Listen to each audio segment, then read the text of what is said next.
is, how did you get into filmmaking? Oh la la. Wasn't my idea. I was first a person who sang and talked about history and told stories all over the country, mainly in the classroom, prisons. And I did concerts all over the place, but it was to educate.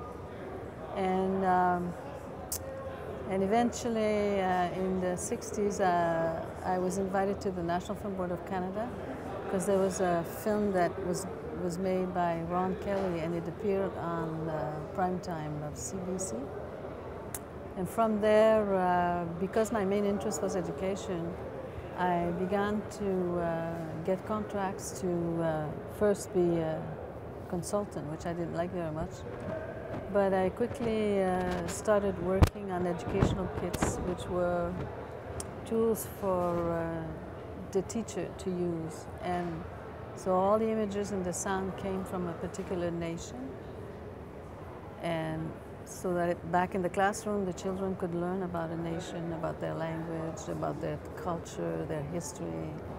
And it was very exciting because it was the first time we had a professional product in the classroom that was really directly from one particular nation. That's how I started, and that's how I saw the power of film, and especially for me, it's the voice, the sound of the voice of people. And it was incredible because I soon discovered that these stories could go all over the world on their own and talk to people. So it was total magic, and I'm still there. And I guess a follow-up question is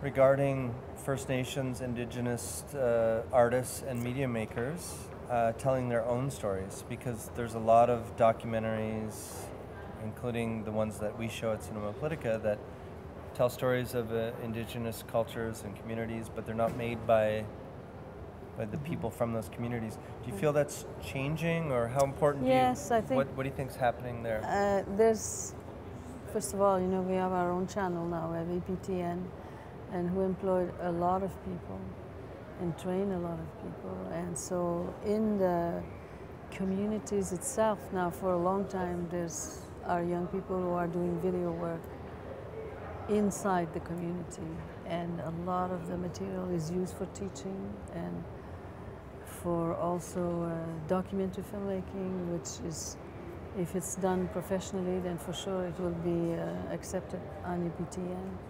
And so it's like a bomb. Everywhere I go, I see young people doing video work. And so you think there's more people getting involved? Oh yes, yeah? All the time. All young people want to make films. They find, I think, that medium very exciting. And so tonight, about the film tonight, The People of the Katawapiskak River, why did you choose to, how did it come about that you ended up finding that story and deciding to make a film about it? Well, I was there making another film about education again, and this terrible urgency came. The housing was such a problem, and then there was a lot of publicity and a lot of bad publicity also about it. And I saw what it was doing to the young people there, and so I decided to leave my film that I was making at the time and switch to this, to do something in an urgent way, so that people could meet the Atawapiskak people and directly, and seeing them and hearing them, I thought was the best thing, because there was a lot being said which was untrue. And there's been a big reaction with the film. Yes. There's been a lot of requests to see it, a lot of demand to see it.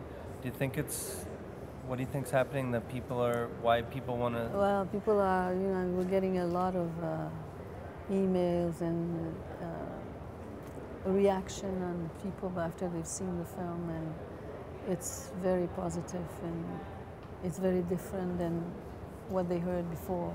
And so it's very good for young people, especially of the community. And it's very positive.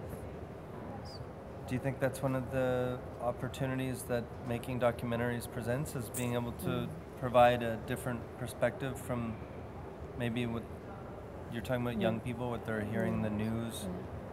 Is that what's happening? They hear a lot of things that are not true, and also a lot of insults, and it's really poor. And I think that by the fact that one that watches the film, they get a different idea, and they see these people and how wonderful they are and dignified, and that's what it is about, you know, to be able to make a documentary is putting people on the map as to who they are and where they're from and how they think, and they can converse, and people who see them have a different attitude and learn about them, watch the children. It's so great. It doesn't matter how poor you are, you can be very beautiful, you know, and that's what it's about.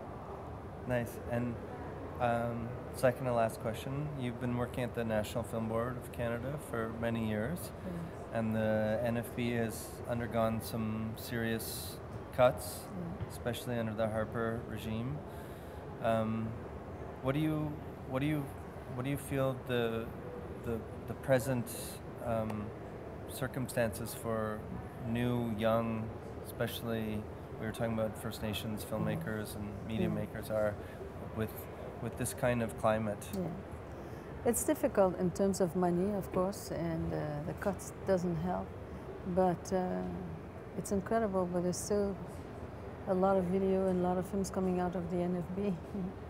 And there's a chance for a lot of young people at the NFB and other Canadian institutions where there are specific programs dedicated to them.